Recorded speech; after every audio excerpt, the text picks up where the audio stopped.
Hi everybody, this is Crypto Rich, working with you to get rich with crypto, filling our pockets with crypto profits. I am with Henrik. Henrik is the CEO of EMONEY and NGM, and we are going to talk about just a general overview of what happened with Luna Terra, how it's led to this slump in the whole market, and a possible solution and the way that cryptocurrency can climb out of this hole that it's in.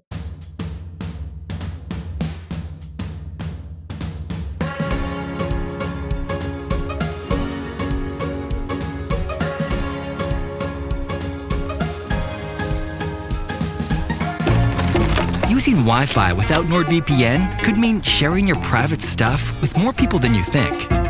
NordVPN. Online security starts with a click. Ready to hop in the 6'4" and cruise around the blocks? There's a storm coming to the underworld and the heat is on. Take over the blocks and call the shots. It's time to hustle or get hustled. What's it gonna be? Stay sharp. It's a dog-eat-dog world out there. Don't let them catch you slipping. Only real gangsters thrive in the dope wars world. Hey Henrik, thank you so much for making yourself available. Hey Rich, thanks for having me on. It's great. Yes, I'm actually not the CEO. I'm technically CTO, but we usually just call each other co-founders. Okay, because right, everyone kind of covers everything. No, it's all right. Well, thanks for correcting me in that, CTO. And you've been on my channel before, and so Shalini, and I've covered NGM, EMONEY, and NGM. And I just want to let people know we're recording this on Monday, the 20th of June, at 17:45, where I am in Pakistan. I arrived this morning, and it's really, really hot. Just wanted to say that, okay? Yeah, with the way things are moving these days, it's important to talk about timestamp stuff, right? This is what we talked about this, so that's why we're not including the thing that exploded yesterday. Yes. Now, do you want to say a little bit about EMONEY and NGM? Yeah, very briefly. I mean, we do stable coins. We issue them primarily in the Cosmos ecosystem, so a lot on Osmosis, and but we're also branching out to other chains now. It's the boring kind of stable coins that are asset backed. We have money in a bank, and we work very hard to be regulatory compliant and all this stuff. So, I mean, we like to see ourselves as trying to prepare for a future where more regulation is gonna hit the whole industry, and see if that isn't the right way to approach things down the line. Yes. So you have euro, a stable coin linked to the euro, and a few others. Krona, is that right? Yeah, I mean the euro is the one that draws the most attention, but we also have the Swiss franc actually, which is the second most interesting one according to our users. But then we also have Scandinavian krona, Swedish, Norwegian, and Danish, which I would say is not seeing much interest at all, and it's mostly for show. Yes, yeah, it was. Sweden's not the largest financial player going with its krona, right? And I know euro is available on Osmosis, and you have a sister token, NGM. Do you want to say? Yeah, and also actually the euro you can buy it with credit card now on our website, so that's very interesting. We have a sister token called NGM, which is our staking token, so which is used to secure our zone and derives its value from. Well, it's a long explanation, but essentially, the more we issue, the more tokens we'll buy back and burn. So that's interesting. Right, and then it's audited by Ernst and Young. So your stablecoin is backed by money in a bank account. In a bank, and fully regulated and audited, independently audited by Ernst and Young. Exactly. Yeah. Which makes it somewhat different from some of the other stablecoins that aren't independently audited and may or may not be actually backed by cash. They might be backed by derivatives or other sort of financial assets. And we're not naming any in particular. Okay, and people can check out my previous videos about this, and also go check out osmosis.zone, and I'll have the link to EMONEY and their website so you can find out about it. I didn't know about the credit card. Oh, that's good. It's very recent. It's very recent, so you can maybe consider it breaking news. So I could go online, use my UK credit card, and buy euro, which I can then keep in my Kepler wallet, and then pool or go to Osmosis and run Shabamuk. Yeah. Very good. Okay. I see that this will end up with a lot of NFT purchases on Stargaze. I'm not really. It's not my bag. I'm more interested in the staking of the other tokens like Osmo and Atom and NGM. That's more interesting for me. Okay, but other people may be interested in that because that because that's a very easy fiat on-ramp for people to get into crypto. And we can talk about that, because we're going to talk about is what happened with Luna Terra, and then we're going to talk about how crypto can get out of this slump one possible way. Let's come up with some good solutions. No. Yes. Yeah. Now, no, before we started recording, you were talking about the mechanism of Luna and Terra. Do you want to say a little bit about how that works? Yeah, I mean, the basic mechanism was if you had the Luna token, you could take its current market value and convert that into the equivalent in UST, right? And the other way around, you could take a UST and convert it to an equivalent amount of Luna. So that was kind of the mint burn mechanism, as it's called. That was the backing of the stablecoin.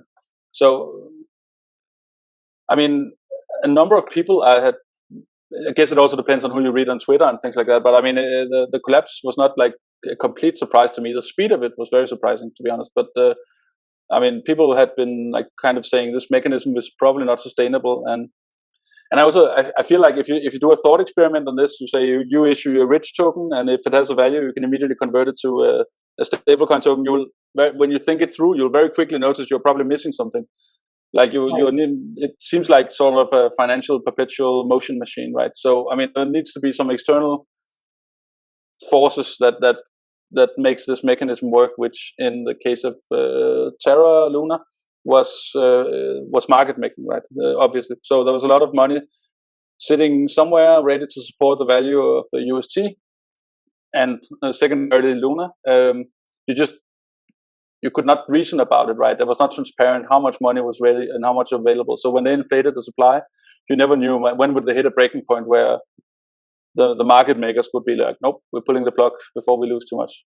So yeah, that's my ultra condensed take on it. I mean, the whole situation is just tragic. I know that there was a relationship between burning and minting one, but I'm not financially trained, which is the point I made to you beforehand, right? And people may not understand it fully, but listening to you now, I can get it's like there's this derivative here, there's digital creation here connected to this other digital creation, and somehow they're both giving each other value, but it's not really tied to anything that actually has real world value in the way, for example, like if one was tied to gold or like in the case of EMONEY, it's backed by 1-for-1 reserves, which are independently audited by Ernst & Young.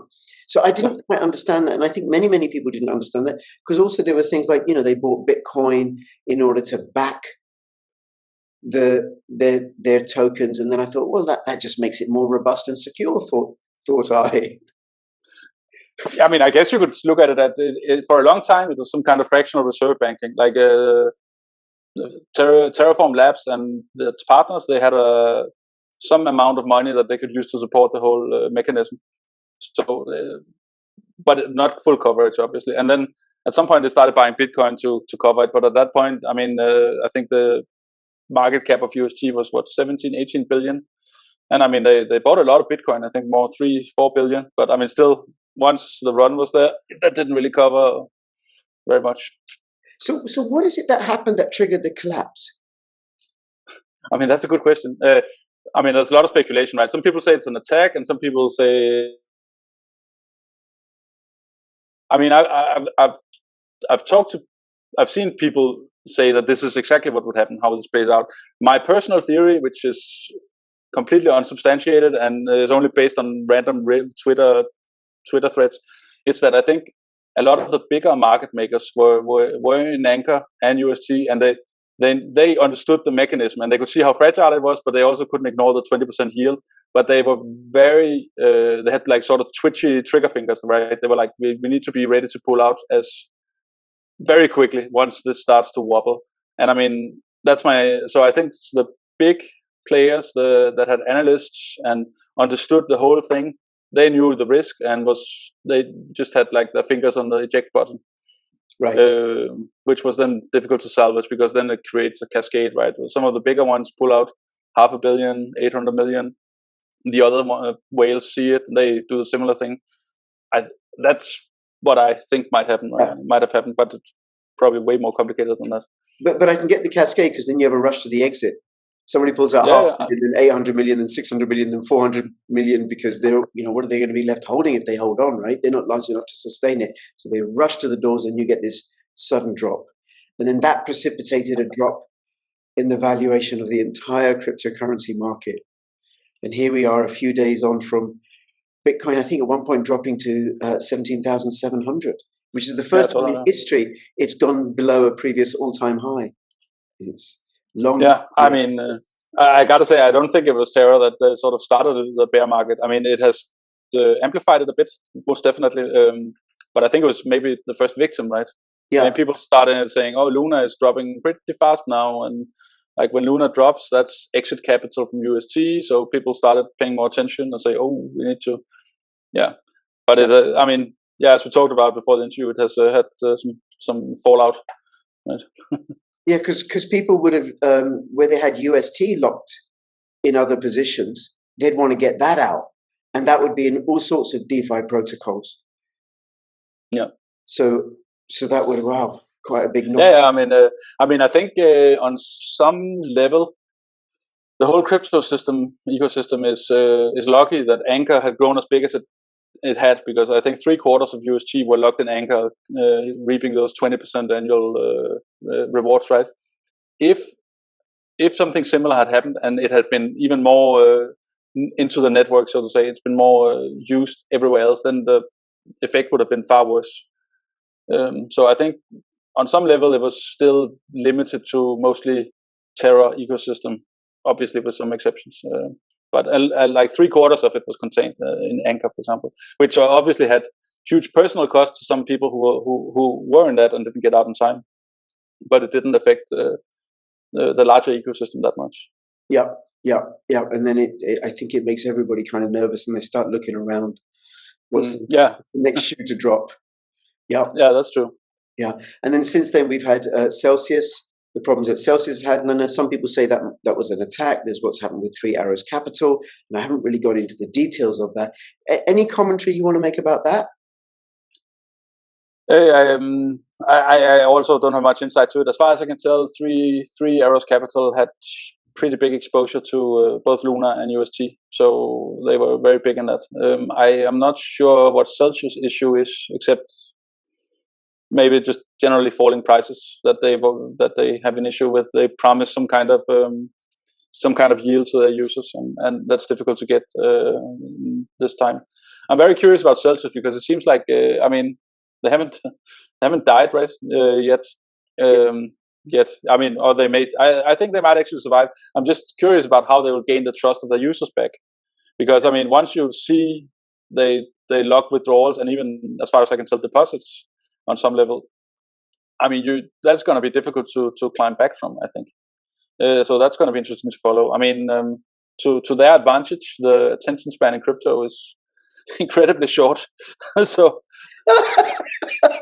it's possible that they will, in 2 months, people will be like, "Oh, did you hear about Celsius? That's amazing." Yeah. All jokes aside.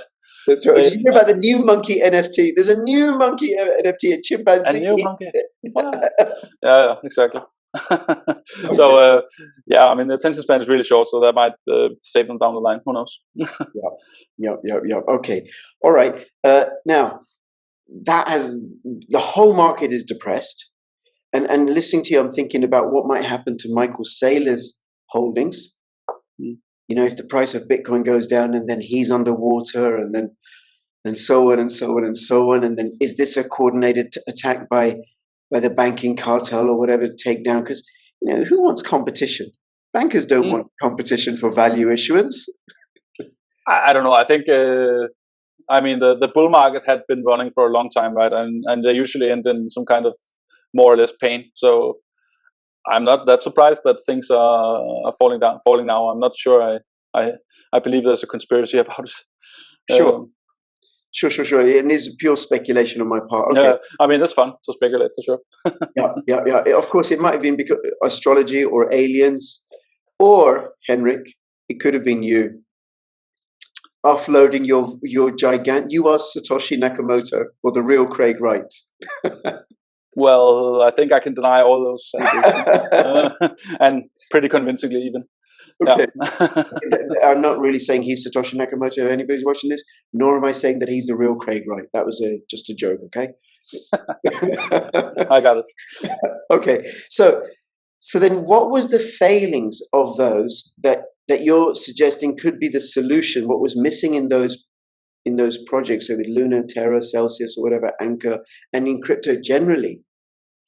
Yeah, I mean, one thing when Luna started out that was super interesting for me creating EMONEY, and also should be interesting to the broader crypto community, was that they were integrated with this real world payment application called Chai. I mean, that was something that was used to buy stuff in 7-Elevens in Korea, and I found that, I mean, a real world use case was driving this in the beginning, was what they claimed at least. I mean, since then, some stuff has come to light that maybe it was not as integrated as they claimed the stuff.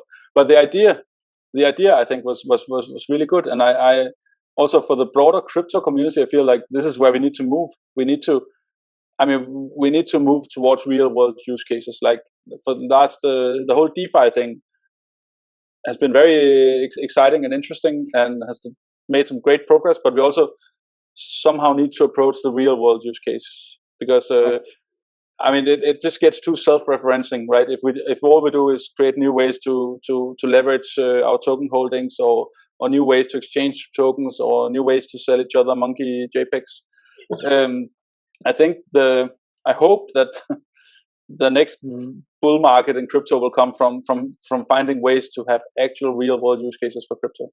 That's okay. I feel that's what's gonna, if we're gonna get out of this slump and sort of regain the confidence of non-crypto ordinary people, I think that's what's necessary, right? I mean, the next time some token rises 5,000%, it's going to be tough to explain why when people remember what we've just seen here. Okay, so what would classify as real world use cases? One is I can think of, so for example, being able to transfer value, cross-border transfers. Yeah, that's a huge one, right? Yeah. I mean, being able to, I mean, that's actually, but you can already do that with Bitcoin on some level, right? I mean, I can transfer value to any person on the planet with Bitcoin. Whether he can redeem that value and things like that, that's another story. But that would be an amazing use case, right? Remittance and like people sending money home to families in the countries they originally come from is a huge industry, and people they pay fees that are just outrageous sometimes to send money home to the Philippines, I guess, Pakistan probably also as well. Right? Being able to reduce that cost would actually have an impact on real people's life, and just make the world a better place, and be an actual use case, right? Where someone could say like, yeah, you know what, my life just improved a little bit because of someone made a blockchain run somewhere. Yeah. I mean, the funny thing is that it can already be done, right? I mean, you could use Tether and or even Bitcoin to do it. I just don't know if it's that big yet. Yeah, no, I can definitely get the value transfer like that, and using cryptocurrencies as payment mechanisms, Bitcoin, Litecoin, definitely the privacy coins, Monero and Pirate Chain, and then also I can see coins value transfer like Electroneum or DVPN within particular product niches. So using DVPN token to pay for decentralized VPN services. That's actually a really good example of a real world use case, right? Where you actually provide some service that touches upon something real. That's Sentinel and DVPN.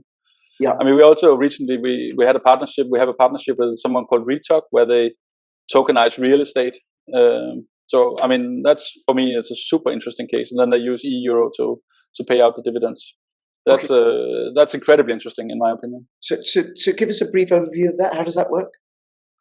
I mean, I believe they purchase property around the world, and then they sort of tokenize the property, and then they divide up whatever they make from that property and send out the proceeds using euro. Okay, so it might be like I would buy some. What's the name of the project again? Yeah, RETOK.finance. RETOK.finance. So it allows people to. I haven't done a deep dive into it, but it allows them to invest in real estate using crypto, which I think it's something where we bridge to the physical world, and which underscores my point, my hope for the future of crypto. Sure. No, that sounds interesting. So, and I haven't looked at it at all. And you said you've not done a deep dive, so I'm assuming this, right?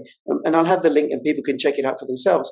But I imagine what I would do is I would buy a share, a tokenized share, in the property, and then they go and buy a property, and then any dividends that I get, any profit I receive in euro. Yeah, that's my understanding. So Yeah. I might be wrong on some of the details, but that's largely. I mean, you can see the homepage is real estate investment made easy. So I mean, at least 80% of what you just said must be correct. Yeah, which would allow for them to raise finance from across the world. It would allow people, small investors, to participate in these sorts of things, because you can buy a portion of a token for a few euros or something like that, I imagine. And then probably. I mean, probably once you tokenize something, right? We could be one of 10,000 token holders that own an apartment in Lisbon, whatever. I know. And do you have a collaboration with them, or they just happen to use euro? I mean, we're in contact with them because they use euro, but I mean, it's not a collaboration beyond them using our stablecoins. Right. And then But when I saw the project, I mean, some other people in the company was handling the communication with them. But when I saw the project, I was like, yes, this is the stuff I want to see. Okay, all right. And then other people, and then what I could do if I were to invest in this, buy some of their tokens, and then I get euro. I could then use the euro to put in a pool in Osmosis, and then get rewards that way, and get some NGM or Atom or Osmo, and also NFTs. Oh yes, also some NFTs. Because couldn't I tokenize a monkey? Isn't that a real world? I think at some point someone actually did make a lot of non-fungible tokens out of a lot of fungible tokens out of a NFT. So like if you bought all 10,000 tokens, you actually owned the NFT. But yeah, right. Okay. So euro, I can go and buy it with a credit card. Can I also have a fiat off ramp?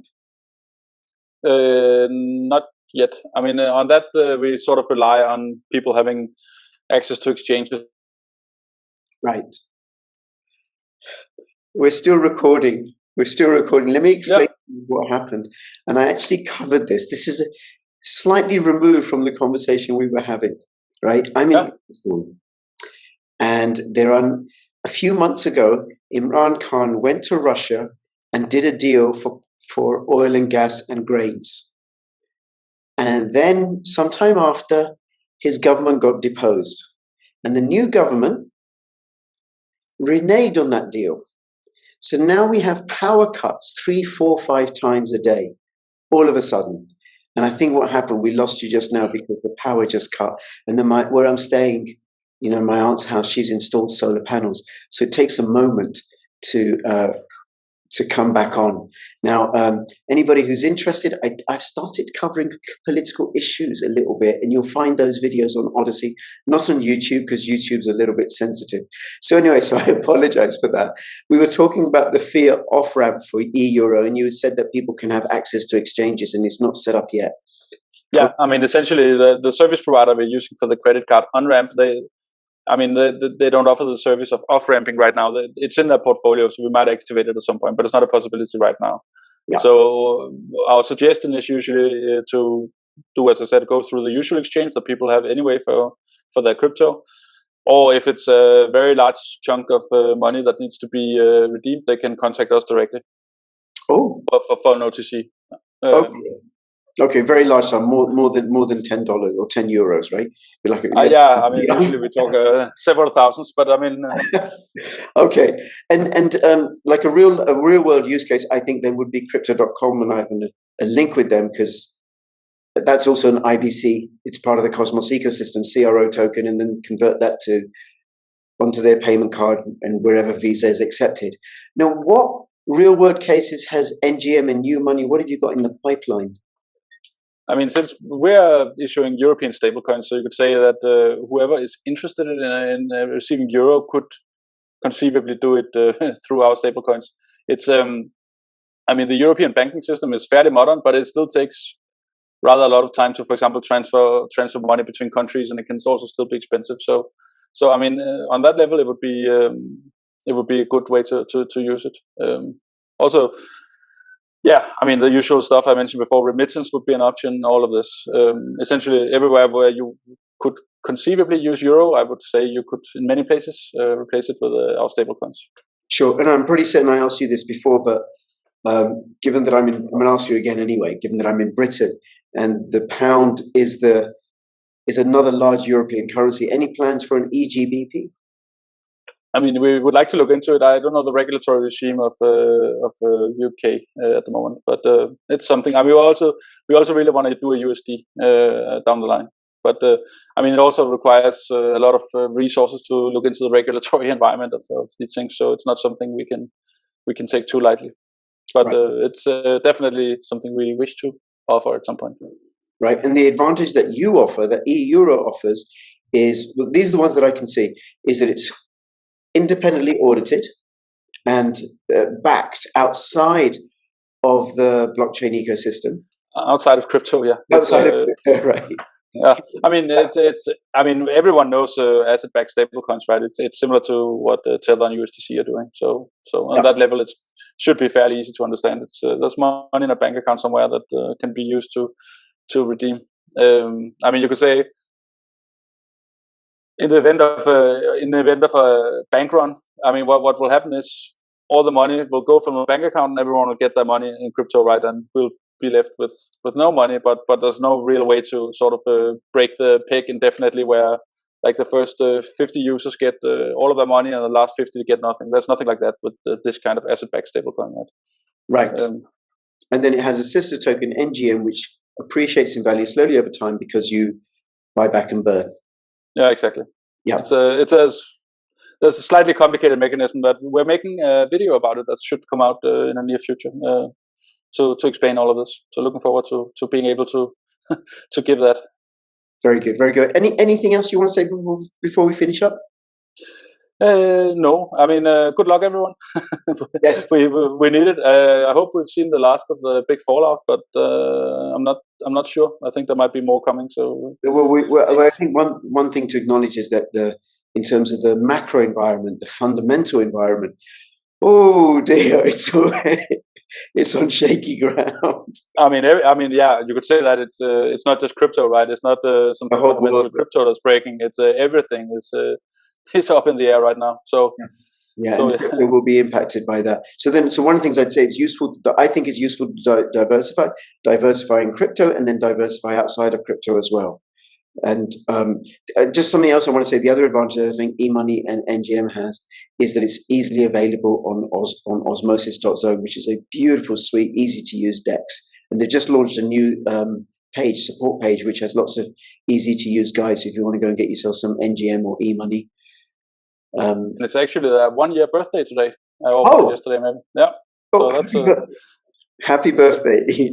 Osmosis. Yeah. No. Osmosis. Yes, it is. Yes, it is. And that has worked out very, very well. I gotta say, I saw Sonny say like this has been the craziest year of his life, and I do believe him when I look at what they've been through. I mean, good and bad stuff, right? Amazing achievement, but also some explosions here and there. Yes, so. Absolutely. All right, Henrik, thank you so much. I look forward to having you again at some point soon. Anybody, if you have any questions, put them in the description below the video. Also, do check out my other videos on eMoney and NGM, and just give me a ticker symbol. So give me a ticker symbol because that helps the channel grow and the algorithm, which is shadow banning me. Come follow me on Odyssey because I do post extra material there. Follow me on Twitter, CryptoRichYT. Join my official Telegram announcement channel. And between now and when I see you next, please keep filling your pockets with crypto profits. This is Crypto Rich and Crypto Henrik signing out. All the best. Bye-bye.